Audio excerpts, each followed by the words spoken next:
Hello students, how are you all? I hope you all are good. Now student, today in your maths class we will discuss your next chapter and that is your chapter number 7, time goes on. So as it mentioned here, chapter name is time goes on. So this chapter is related to time. Okay, ये आपका chapter जो है वो time के concept से related है.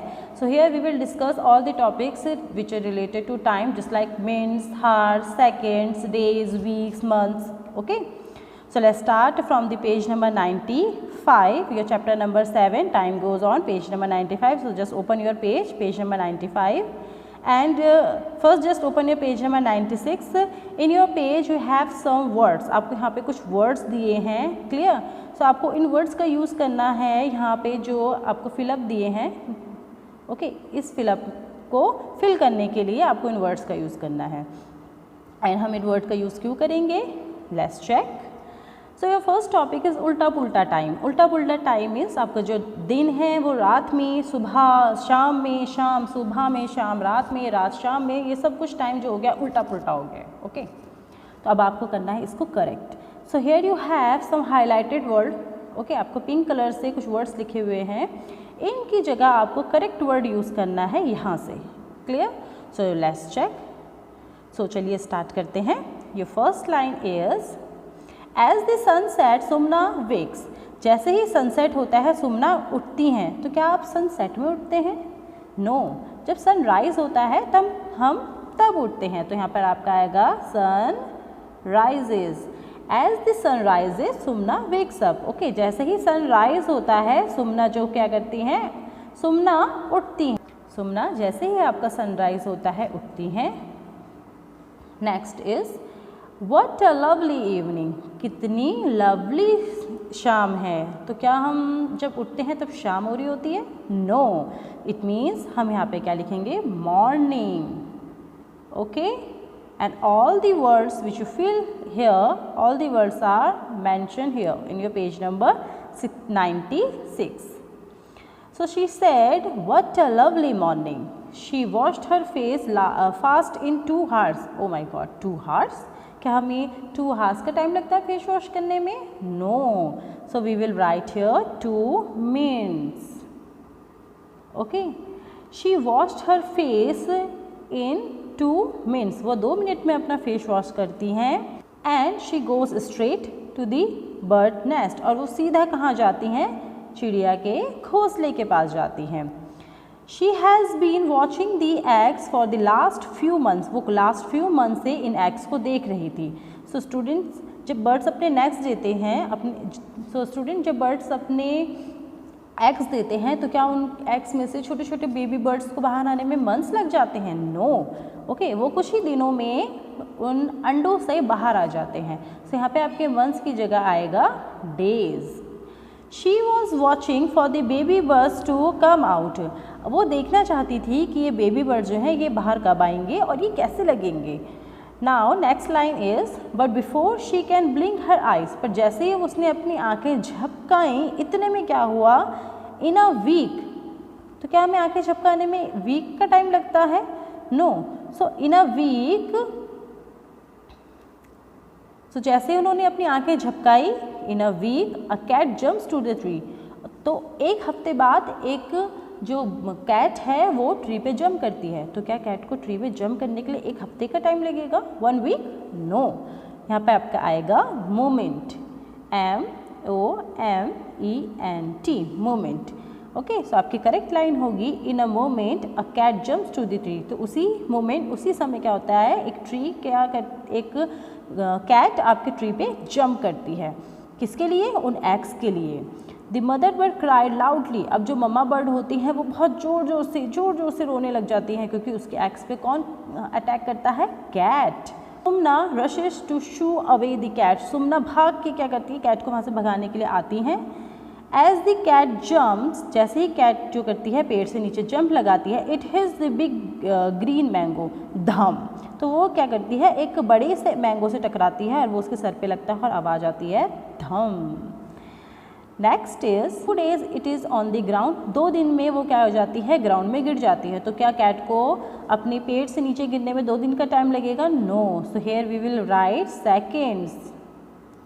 Okay, SECONDS, seconds.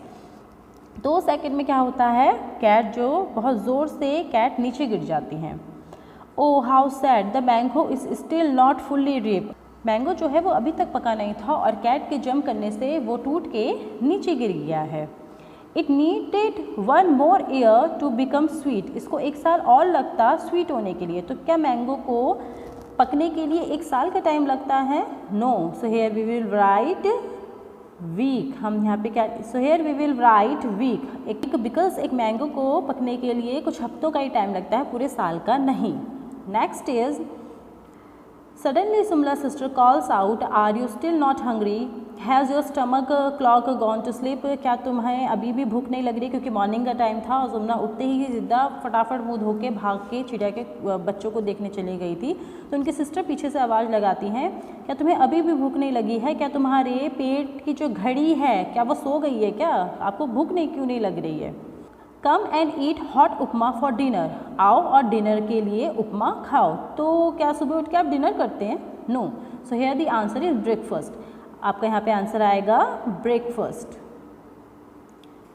Here is your spelling breakfast, BREAKFAST, breakfast. So उनकी sister कहती हैं कि come and eat hot upma for breakfast, आओ और ब्रेकफास्ट में हॉट उपमा खाओ।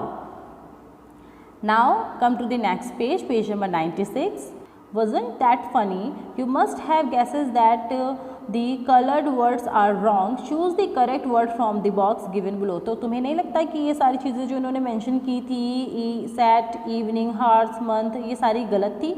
तो आपको क्या करना है, इनकी जगह ये सही वर्ड यहाँ पे फिल करने हैं। और कैसे करने हैं ये मैं आपको ऑलरेडी बता चुकी हूँ। Now come to the next topic and your next topic is how long does it take? ये कितना टाइम लेते हैं। Have you seen someone knitting a sweater, क्या आपने किसी को भी स्वेटर बुनते हुए देखा है? और समवन वेविंग अ क्लॉथ, या फिर किसी को कपड़े बनाते हुए। Do try to find out from a potter how long it take to make a pot, क्या तुमने कभी ये देखा है कि एक पॉटर को, जो आपका मिट्टी के बर्तन बनाते हैं, उनको एक पॉट बनाने में कितना टाइम लगता है। Also tell us if you take hours or minutes to have a bath, और आपको नहाने में कितना टाइम लगता है, horse or mince. Is it year since you last had a bath, हा, क्या आप नेक्स्ट टाइम कब नहाए थे, लास्ट ईयर। वो मजाक कर रहे हैं। Think of many different things that can take different times, make your table as long as you can. So आपको क्या करना है, इस टेबल को फिल करना है और आपको उतनी लंबी टेबल बनानी जितनी लंबी आप बना सकते हैं। अब ये टेबल क्या है, टेक मिनट्स, आपको यहाँ पे वो सारी एक्टिविटीज़ लिखनी है जिनको होने के लिए सिर्फ मिनट्स लगते हैं। टेक्स हार्स, वो एक्टिविटी जिनको कंप्लीट होने के लिए हार्स लगते हैं, वो आपको इस ब्लॉक में फिल करनी है। टेक्स डेज, और जिन एक्टिविटीज़ को होने में पूरा दिन लगता है वो आप फिल करेंगे इस ब्लॉक में। सो स्टार्ट करते हैं फर्स्ट ब्लॉक से, activities which take only minutes. Okay, अब यहाँ पे वो एक्टिविटीज़ लिखेंगे जिनको होने के लिए सिर्फ मिनट्स लगते हैं। जस्ट लाइक बाथ, नहाने में हमें मिनट्स लगते हैं, हम घंटों नहीं लगाते नहाने के लिए। टू बॉयल मिल्क, मिल्क को बॉयल करने के लिए भी हमें कुछ ही मिनट्स लगते हैं। Next is to eat an apple, एक एप्पल खाने के लिए हमें क्या थोड़े मिनट्स का ही टाइम लगता है। आप एप्पल की जगह बनाना भी लिख सकते हैं, ऑरेंज भी लिख सकते हैं, आप किसी भी फ्रूट का नाम लिख सकते हैं। Next is to sharp a pencil, okay, to sharp a pencil, एक पेंसिल को शार्प करने के लिए हमें क्या लगते हैं, थोड़े से मिनट लगते हैं। Next one is to wear shoes, to wear shoes, हमें जूते पहनने में भी कुछ ही मिनट का टाइम लगता है। आप यहाँ पे शूज़ की जगह शर्ट भी लिख सकते हैं एंड टी शर्ट भी लिख सकते हैं।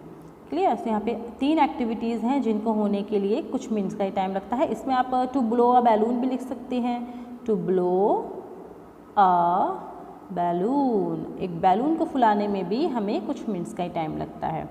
सो मैंने आपको 4 एक्टिविटीज़ बता दी हैं। अब वीडियो को बैक जाके पॉज करके इन्हें अपनी बुक में लिखेंगे। आप इसको वीडियो के साथ साथ भी लिख सकते हैं, जैसे मैं आपको बता रही हूँ, और वीडियो को साथ साथ पॉज कीजिए और लिखिए। Next is to stitch a shirt, एक शर्ट को स्टिच करने में, इट मीन्स एक शर्ट को सिलने में लगते हैं कुछ घंटे। टू सेट कर्ड, आपके मिल्क से दही बनने में कुछ घंटे लगते हैं। अ स्कूल डे, आपको जो पूरे स्कूल के जो डेज होते हैं, आपके स्कूल का जो डे होता है वो कुछ हार्स का ही होता है। आप पूरे दिन भर तो स्कूल में नहीं रहते हैं ना, 7 to 1, 7:30 to 1:30 और 8 to 2 o'clock, आप इतने टाइम के लिए स्कूल में रहते हैं, तो कुछ घंटों के लिए आप स्कूल में रहते हैं, तो स्कूल का एक दिन कुछ घंटों का ही होता है। Next is to bake cake, आपको केक को बेक करने के लिए भी कुछ घंटों का ही टाइम लगता है, पूरा दिन भी नहीं लगता है और मिनट्स भी नहीं लगते हैं। Next is dusting of house, dusting of house और होम, घर की डस्टिंग यानी कि घर की सफाई करने के लिए हमें कुछ घंटों का टाइम लगता है। ओके, पूरी क्लीनिंग, झाड़ू पोछा, मोपिंग, हमें सारे काम करने के लिए कुछ घंटों का टाइम तो लगता ही है। Next is to draw a scenery, एक सीनरी को ड्रॉ करने में हमें कुछ हार्स का टाइम लगता है। सो आप वीडियो को पॉज करके इनको भी लिखेंगे, और इसके अलावा आप और एक्टिविटीज़ अगर लिखना चाहते हैं तो आप वो भी लिख सकते हैं। नेक्स्ट इज टेक डेज, वो चीज़ें जिनको होने में पूरा एक दिन लग जाता है या एक दिन से ज़्यादा का टाइम लगता है। First is to knit a sweater, एक स्वेटर को बुनने में आपको कई दिन लग जाते हैं। टू वेव अ साड़ी, एक साड़ी के बनने के लिए भी बहुत सारे दिन लग जाते हैं। For a banana to become ripe, एक बनाना को पकने के लिए भी कई दिन लग जाते हैं, वो मिनट्स में भी नहीं पकता है, वो हार्स में भी नहीं पकता है, उसको पकने में बहुत दिन लग जाते हैं। Next is to paint your house, to paint your home और हाउस, आपको जो घर पे आप जब अपने घर में पेंट कराते हैं तो उसमें भी क्या है, आपको कई दिन लग जाते हैं। So pause your video and write it in your notebook. Next is to make furniture, जो आपके फर्नीचर वाले होते हैं उनको भी एक फर्नीचर को बनाने में कई दिन लग जाते हैं। To make furniture, okay, to make furniture, FURNITURE, furniture.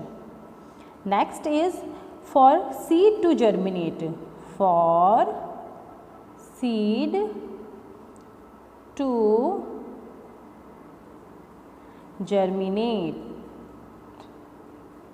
Okay, E for seed to germinate, germinate GERMINATE, एक सीड से, एक बीज से, उससे एक पौधा बनने के लिए उसको जर्मिनेट होने में कई दिन लग जाते हैं।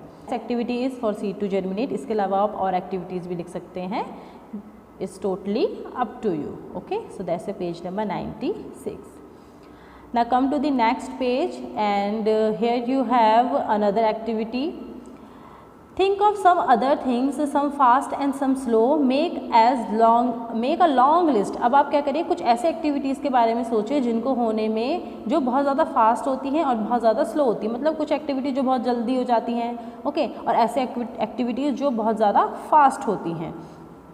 सो जैसे कि आप यहाँ पे देख रहे हैं, आपकी आइज़ को ब्लिंक करने में कुछ ही सेकंड्स लगते हैं, बहुत फास्ट होता है। Clear?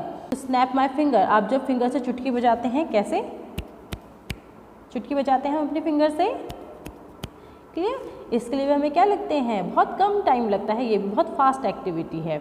Next is to gulp up medicine, medicine को खाने के लिए इसमें भी आपको ज़्यादा टाइम नहीं लगता है, बहुत शॉर्ट एक्टिविटी है। Clear? And for fruit to fall from a tree, एक फ्रूट को पेड़ से नीचे गिरने में वो भी बहुत फास्ट हो जाता है। आप वो कब वो पेड़ से टूटता है, कितनी जल्दी वो नीचे गिरता है, हमें पता भी नहीं चलता ना। जब धप की आवाज़ आती है तब हम समझते हैं कि कोई फ्रूट पेड़ से नीचे गिर गया है। तो ऐसे आपको और एक्टिविटीज़ बतानी है जिनको होने में सिर्फ सेकेंड्स का टाइम लगता है। सो फर्स्ट एक्टिविटी है आपकी to throw a ball and you have to fill it in your book, आपको इसको बुक में करना है। तो आप जब बॉल को थ्रो करते हैं तो उसमें भी कुछ सेकंड्स का ही टाइम लगता है, बहुत जल्दी हो जाती हैं। Next is to take a turn, आप जब मुड़ते हैं, ठीक है, आप कहीं कहीं भी मुड़ते हैं, पीछे दाएं बाएं लेफ्ट राइट, तो आप जब टर्न करते हैं तो उसके लिए भी कुछ सेकंड्स का ही टाइम लगता है। So next is to take a turn, so just write it in your book. Next is take months, अब आपको ऐसे एक्टिविटीज़ बतानी है जिनको होने के लिए बहुत लंबा टाइम लगता है, मंथ्स लग जाते हैं। आपको कुछ एग्जाम्पल यहाँ पे दिए हैं। To grow wheat from seed to a big plant, एक छोटे से बीज से एक बड़ा प्लांट बनने के लिए, किसका? वीट का।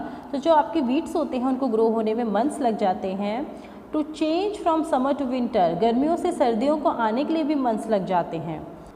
For a baby to come out of its mother stomach, आपकी जो मम्मा होती हैं उनके पेट से बेबी को बाहर आने में भी मंथ्स लग जाते हैं। ओके, क्योंकि वो क्या करता है, अपनी मम्मा के स्टमक में बड़ा होता है ना, तो वो ग्रो कर जाता है, देन वो मम्मा के स्टमक से बाहर आता है, तो उस प्रोसेस में भी आपके मंथ्स लग जाते हैं।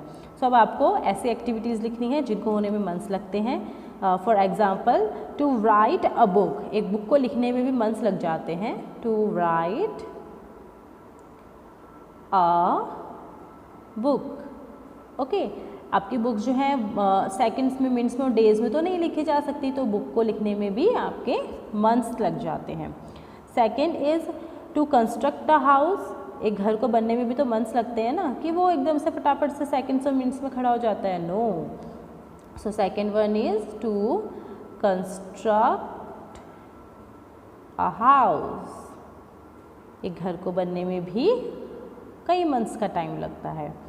Next is to grow 1 year old, to grow 1 year old, 1 साल बड़े होने के लिए भी तो आपको 12 मंथ्स का टाइम लगता है। जब आप 1 साल बड़े हो जाते हैं, सपोज अगर आप 13 के हैं, तो जब आप 14 के होगे तो 1 साल का टाइम लगेगा। 1 साल में होते 12 मंथ्स, तो 1 साल बड़े होने के लिए भी आपको मंथ्स लग जाते हैं। सो आप इन एग्जाम्पल्स को अपनी बुक में करेंगे, और अगर आपके पास यहाँ पर स्पेस नहीं है, क्लियर, यहाँ पे आपका एक ही बॉक्स है, अगर इस बॉक्स में आपकी 2-3 एक्टिविटीज़ फिल नहीं हो पाती तो आप उसको यहाँ पर भी लिख सकते हैं। Now come to the next page, page number 98, and your topic is clap clap before you catch play this game. Clear, आपको क्या करना है, क्लैप करना है। तो सो स्टूडेंट्स, यहाँ पर आपके पास एक एक्टिविटी है जिसके लिए आपको एक बॉल चाहिए होगी, चाहते हैं तो आप घर पे भी कर सकते हैं। The topic is so now the game is throw a stone into a air, आप एक स्टोन को हवा में उछालिए, तो स्टोन को ना लेके आप बॉल को लीजिए। क्लियर, क्योंकि स्टोन भारी होता है और आपको चोट भी लग सकती है, तो आप लेंगे एक बॉल को, आप उसको उछालेंगे हवा में। Clap once before you catch it, तो आपको क्या करना है, उसको उछालने के बाद क्लैप करनी है, देन उसको कैच करना है। तो आप उसको थोड़ा सा ऊंचा फेंकिए ताकि उसको नीचे आने में टाइम लगे, तब तक आप एक क्लैप बजा सके।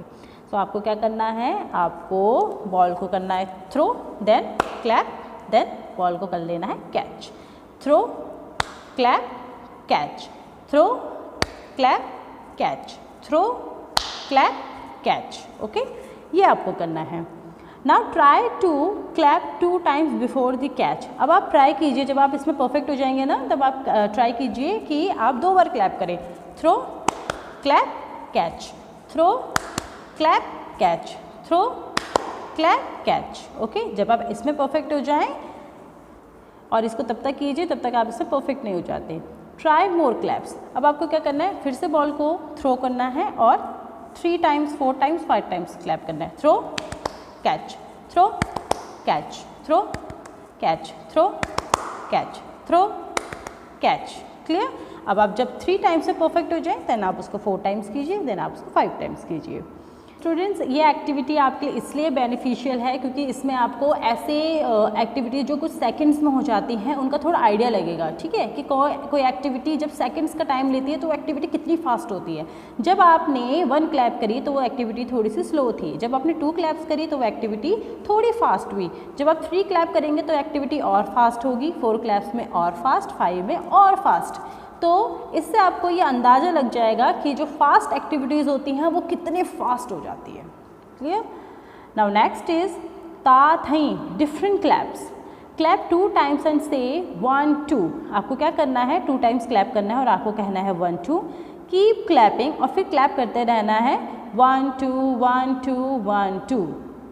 इसके अलावा आप कह सकते हैं ता थई ता थई ता थई। Okay, also stamp your feet left right left right left right. Clear, so first आपको क्या करना है, आपको क्लैप करनी है और कहना है 1 2 1 2 1 2। ओके, ऐसे आप करेंगे। उसके बाद आप क्या करेंगे, इसको कंटिन्यूस करेंगे 1 2 1 2 1 2। आप 1 2 की जगह ता थई भी कह सकते हैं, ता थई ता थई ता थई। ओके, एंड अब ता थई कहने के साथ साथ अपने लेफ्ट और राइट फीट को आ सकते हैं। ओके, ता थई, ता पे लेफ्ट, थई पे राइट, ता पे लेफ्ट, थई पे right. Now clap with 3 beats, 1 2 3, 1 2 3। से ता थई तू, ता थई टूट, ता थई टूट, ता थई टूट, ता थई टूट, ता थई टूट। Can you stamp your feet left right left, left right left, और आप इसके साथ अपने पैरों को भी वो कर सकते हैं, मूव कर सकते हैं। ता थई थई, ता थई तुत, ता थई तुत, तो ता पे लेफ्ट, थई पे राइट, तुत पे again left. How many of you can speak and stamp at the same time? तो आप क्या इसको कर पाए? आपसे एक्टिविटी हो जाती है तो आप कमेंट सेक्शन में करेंगे कमेंट यस। ठीक है, आप इस एक्टिविटी को करके देखिए, आपको बहुत मज़ा आएगा और कमेंट सेक्शन में कमेंट कीजिएगा अगर आपसे हो गई तो। Now next is find out. Have you heard people playing a tabla? क्या आपने कभी लोगों को तबला बजाते हुए देखा है? सो स्टूडेंट, स्कूल में तो आपने ज़रूर देखा है, ठीक है। और ड्रम बजाते हुए स्कूल असेंबली में आपने हमेशा देखा है, बच्चे क्या करते हैं वहाँ पे तबला और ड्रम बजाते हैं। Find out a few different beats and then play, तो कुछ डिफरेंट बीट्स को आप फाइंड आउट कीजिए और फिर प्ले कीजिए। सो स्टूडेंट्स, जब भी आप स्कूल में आएंगे तो हम तबले और ड्रम में इन बीट्स को ज़रूर बजाएंगे। Now come to the next page, page number 99। So let's start. The topic is how old we are, हम कितने बूढ़े हैं या हम कितने ओल्ड हैं। So here you have one cycle, okay, how old we are, that is your topic. So here you have one cycle and in the starting you can see here you have one image, okay, one image, and in this image you can see one lady with her baby, okay. So what is the heading? Let's check. My mother's mother age when my mother was born. जो आपकी मम्मा है, आप अपने से इसको relate करके देखिए, आपकी मम्मा की age, clear. My mother's mother age यानी कि आपकी नानी की एज जब उनकी बेटी यानी कि आपकी मम्मा पैदा हुई थी, क्लियर। सो इस पिक्चर में जो लेडी है इसको आप अपनी नानी से रिलेट कर सकते हैं और ये बेबी क्या है, आपकी मम्मा है। Next is my mother's mother age when I was born, यानी कि आपकी नानी, ठीक है। तो उनकी एज क्या है जब आप पैदा हुए हैं, तो ये आपकी नानी है, ये आपकी मम्मा है और ये गोदी में ये आप हैं। Now my mother age when I was born, अब आपकी मम्मा की एज जैसे आपकी नानी की एज थी जब आपकी मम्मा पैदा हुई थी, तो वैसे आपकी मम्मा जब आप पैदा हुए हैं। तो इट मीन्स आपकी नानी देखो कितनी बूढ़ी हो गई हैं, पहले उनकी बेटी हुई थी, अब उनकी बेटी की बेटी या बेटा हुआ है। Now my mother age today, अब आपकी जो मम्मा की मम्मा हैं जो उस समय कितनी यंग थी जब आपकी मम्मा पैदा हुई थी, आज वो क्या हो गई हैं, वो ऐसी हो गई हैं, वो बहुत ज़्यादा ओल्ड हो गई हैं। माई मदर्स एज टुडे, अब आप भी बड़े हो चुके हैं, क्लियर। तो आपकी मम्मा है वो ऐसी दिखेंगी और आप जो बहुत छोटे से बच्चे थे अब आप बहुत बड़े हो चुके हैं तो आप कुछ ऐसे दिखेंगे। अब इस साइकिल का क्या मतलब है, ये साइकिल ये रिप्रेजेंट कर रही है जब हम ग्रो करते हैं, क्लियर, हम एक स्टेज से दूसरे स्टेज में आते हैं तो हमारी एज बढ़ती है और हमारे साथ रिलेटेड जितने भी लोग हैं वो भी हमारे साथ साथ क्या करते हैं, ग्रो करते हैं। सपोज दैट अभी आप छोटे से हो, ओके, नेक्स्ट कुछ ईयर्स बाद आपकी मैरिज होगी, आपके बेबीज़ होंगे, देन आपके बेबीज़ के बेबीज़ होंगे, तब आप भी क्या हो जाएंगे, इस कंडीशन में आएंगे, आप बहुत ज़्यादा ओल्ड हो जाएंगे। सो टाइम के साथ साथ आदमी क्या होता है, ओल्ड होता है। जैसे जैसे टाइम बढ़ता है आदमी बूढ़ा होता है। Now you have one puzzle and your puzzle is Irfan mother is twice as old as him. Irfan की जो मम्मा हैं वो इरफान से ट्वाइस यानी कि इरफान की एज से दुगनी हैं। अगर इरफान 10 ईयर्स के हैं तो उनकी मम्मा 20 की हैं, ओके, 10 का डबल। अगर वो 12 के हैं तो उनकी मम्मा 24 की हैं। अगर वो 20 के हैं तो वो उनकी मम्मा 40 की हैं। Now she is also 20 years older than him. अब वो क्या है, उनकी मम्मा उनसे 20 ईयर्स बड़ी है, ठीक है। मतलब मम्मा उनसे ट्वाइस हैं, 2 गुनी ज़्यादा हैं। उनकी जितनी भी एज है उसका आप डबल कर दो, वो उनकी मम्मा की एज है और उनके बीच में एज का डिफरेंस जो है वो है 20 ईयर्स का, क्लियर। अगर आप 10 के हैं तो आपकी मम्मा होगी 20 की, ओके, तो उनकी एज का डिफरेंस 20 होना चाहिए। यहाँ पर आपका डिफरेंस 10 है ना, आपका एज का डिफरेंस 20 होना चाहिए। स्टूडेंट्स अब आपको गैस करके बताना है कि उनकी एज कितनी होगी। तो अगर आपकी एज का गैप होना चाहिए 20, क्लियर, मतलब जो इरफान है और इरफान की जो मम्मा है उनके बीच में 20 ईयर्स का गैप होना चाहिए, ठीक है। तो अगर इरफान 10 के हैं तो उनकी मम्मा 20 होनी चाहिए, बट उनकी एज का डिफरेंस तो 10 आ रहा है, 20 माइनस 10 10 होता है, इट मीन्स हमारा ये गैस गलत है। अगर इरफान 15 के हैं तो उनकी मम्मा होनी चाहिए 30 की, 15 का डबल होता है 30, बट इनका डिफरेंस तो 15 आ रहा है, इट मीन्स हमारा ये गैस भी गलत है। अगर इरफान 20 के हैं तो उनकी मम्मा होंगी 40 की, क्योंकि 20 का डबल होता है 40 और इनका डिफरेंस 20 आ रहा है, इट मीन्स हमारा ये गैस जो है वो बिल्कुल करेक्ट है, क्लियर। जो इरफान की एज होगी, इरफान की एज के नीचे आप लिखेंगे 20 एंड मम्मा की एज के नीचे आप लिखेंगे 40। Irfan is 20 years old and his mother is 40 years old. Now come to the next page, page number 100 and here you have one birth certificate. आप सब जब पैदा होते हैं तो हमें एक सर्टिफिकेट मिलता है, बर्थ सर्टिफिकेट। सो यहाँ पे उसका एक फॉर्मेट दिया है, look at the birth certificate of buoyancy. Buoyancy जो है उनका बर्थ सर्टिफिकेट यहाँ पर है, आपको उसको बहुत अच्छे से ऑब्जर्व करना है। Form number 5 government of Kerala, it means अगर ये गवर्नमेंट ऑफ केरला का सर्टिफाइड सर्टिफिकेट है इट मीन्स बायंसी जो हैं वो केरला में पैदा हुई हैं। चलिए आगे देखते हैं। हेडिंग इज बर्थ सर्टिफिकेट, ये आपका बर्थ सर्टिफिकेट है। ये सर्टिफिकेट आपको इसलिए दिया जाता है कि ये आपका प्रूफ हो सके कि आप कितनी डेट में, किस हॉस्पिटल में, कौन सी ईयर में पैदा हुए थे और आप कौन सी स्टेट से बिलोंग करते हैं। जैसे यहाँ पे केरला मेंशन है, ठीक है, तो ये केरला का सर्टिफिकेट है, इट मीन्स बायंसी केरला में पैदा हुई थी।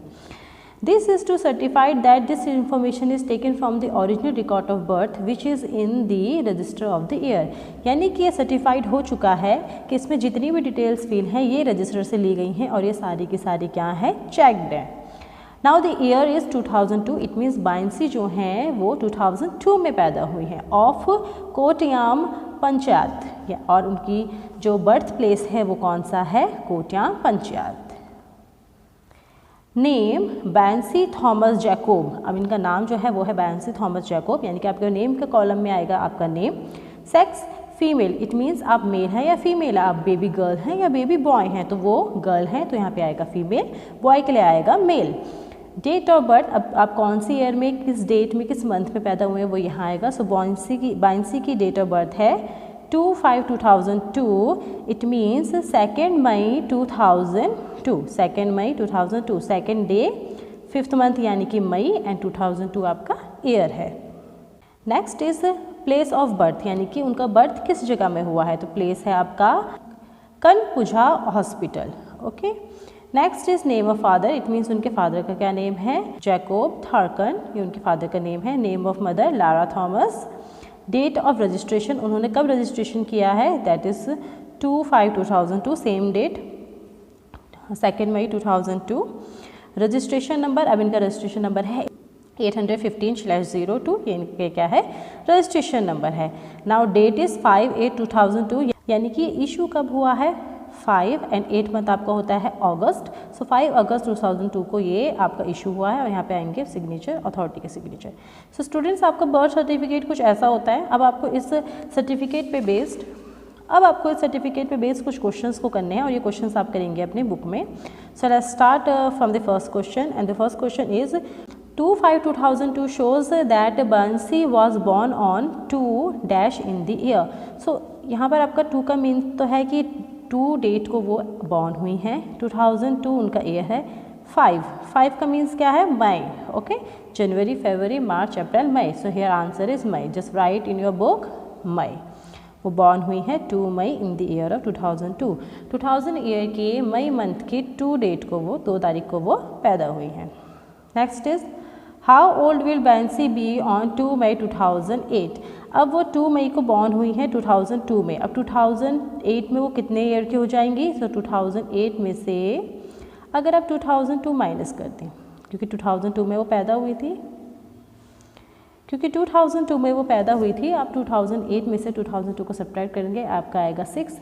सो 2 मई 2008 को वो हो जाएंगी 6 ईयर्स की। सो answer is 6 years.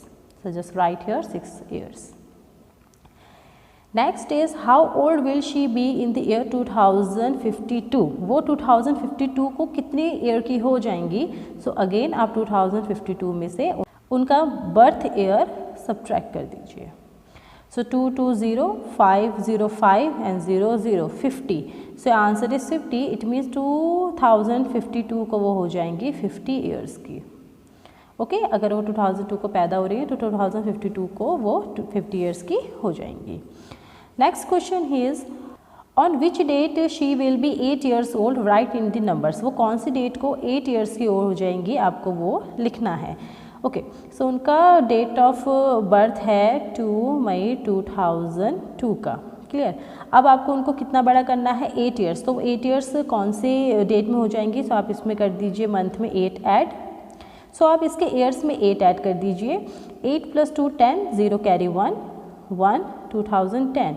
It means 2 मई 2010 को वो 8 ईयर्स की कंप्लीट हो जाएंगी। ठीक है 2002 को उनका बॉर्न है, 2010 में 2 मई 2010 वो 8 ईयर्स की कंप्लीट हो जाएंगी। सो आंसर इज 2 मई 2010। Now come to the next question and that is your question number 5। How many months old was Bansi on 2 अगस्त 2002। ओके सो उनका डेट ऑफ बर्थ है 2 मई। ओके एंड मई आपका होता है 5th month. Clear. And August आपका होता है 8th मंथ। सो 2 अगस्त को वो सेम ईयर है आपका। ठीक है 2002 की बात कर रहे हैं। 2002 मई में वो बॉर्न हुई हैं। अब वो 2002 के 2 अगस्त को कितने साल की हो जाएंगी, कितने मंथ्स की हो जाएंगी। सो 8 में से 5 को सब्ट्रैक्ट कर दीजिए क्योंकि 5th मंथ में वो बॉर्न हुई थी। 8 मंथ में वो कितने मंथ्स की कंप्लीट हो जाएंगी। 8 - 5 3। So your answer is 3 months. Okay, so your answer is 3 months. How? Again check it. 2 मई को वो बॉर्न हुई थी। मई के बाद आपका आता है जून। सो 2 जून को वो 1 मंथ की हो जाएंगी। जून के बाद आपका आता है जुलाई। सो 2 जुलाई को वो 2 मंथ की हो जाएंगी। एंड 2 अगस्त को वो हो जाएंगी 3 मंथ्स की। क्लियर। सो 2 अगस्त 2002 को उनकी एज होगी 3 months. Okay just write in your book 3 months. Next is how many years old is Bansi now. Bansi अभी कितने साल की हैं। बांसी अभी कितने साल की हैं। सो स्टूडेंट्स वो 2002 में बॉर्न हुई थी। अभी आपका है 2020। क्लियर। सो 2020 से अगर आप 2002 को सब्ट्रैक्ट कर दें तो आपका आएगा 18। It means right now she is 8 years old. Clear. वो अभी कितनी है 18 ईयर्स की है। Next is after how many months of her birth was the certificate issue. उनकी बर्थ के कितने मंथ बाद सर्टिफिकेट इशू हुआ था। सो उनका बॉर्न हुआ था 5th मंथ में एंड सर्टिफिकेट इशू हुआ था 8th मंथ में। ठीक है। सो 8th मंथ में से अगर आप 5th मंथ को सब्ट्रैक्ट कर दें तो आपका आएगा 3। इट मीन्स उनके बॉर्न होने के 3 मंथ्स बाद उनको सर्टिफिकेट इशू हुआ था। So your answer is 3 months. Next is what is the registration number of a certificate. उनका सर्टिफिकेट का रजिस्ट्रेशन नंबर क्या है। So here is the registration number 815/02। So just right here 815/02। That's your answer. Now come to the next part of your chapter, that is your page number 101. So here you have one blank certificate and you have to fill all the details which are related to you. Okay, that is your birth certificate. आपको यहाँ पे अपने birth से related सारी details लिखनी है. So let's start from the first line. When you were born, आप कब born हुए थे आपको यहाँ पे mention करना है. Write your date of birth in the number. आपको अपनी date of birth number में यहाँ पे लिखनी है. जैसे उनकी date of birth लिखी थी ना 0205/2002, ऐसे ही आपको नंबर्स पे अपनी डेट ऑफ बर्थ लिखनी है. Do you have a birth certificate, ask your parents and make one for your self. आपके पास बर्थ सर्टिफिकेट है, अगर है तो आप उससे अपनी डिटेल्स यहाँ पे फिल करेंगे. Clear. So that is for you. Page number 101 आपको ये खुद से करना है. यहाँ पर आप अपने रजिस्ट्रेशन नंबर फॉर्म का नंबर लिखेंगे. आपको ये कौन सी गवर्नमेंट ने कौन से स्टेट ने अप्रूव किया है उनका नेम लिखेंगे. किस ईयर में आप बॉर्न हुए हैं वो लिखेंगे. किस जगह की बात कर रहे हैं वो लिखेंगे. अपना name, gender, date of birth, place of birth, father name, mother name, registration number date of registration and registration number, date आप सब यहाँ पे फिल करेंगे। एंड स्टूडेंट इसे फिल करने के बाद आप इसकी फ़ोटो क्लिक करके मुझे सेंड करेंगे। Okay, send to your teacher, send it to me. Okay, so just click the photo and send it to me, that's your homework. Okay students, that's it for today. I hope video आपको अच्छी लगी होगी, आपने बहुत enjoy किया होगा। आपको ये जो आपकी लास्ट एक्टिविटी थी दिस वन, ओके, ता थई थई, ये आपको ज़रूर करके देखनी है, आपको सीरियसली बहुत मज़ा आएगा। और आपको कैसा लगा आप मुझे ये भी बताएंगे। एंड अगर आपको अच्छा लगे तो आप इसकी वीडियो भी बना के मुझे सेंड कर सकते हैं। आई होप आपको चैप्टर अच्छे से क्लियर हुआ होगा। चैप्टर के नेक्स्ट पार्ट में हम अदर पेजेस को डिस्कस करेंगे। And that is your homework. You have to fill that form and send it to me. Clear? It's compulsory to all of you. Okay, so do it in your book, click the picture and send it to me. Thanks for watching this video. I hope this video is helpful to all of you. Thanks for watching this video. If you like, then please like, subscribe and share. Thank you so much. Have a nice day. Take care. Bye bye.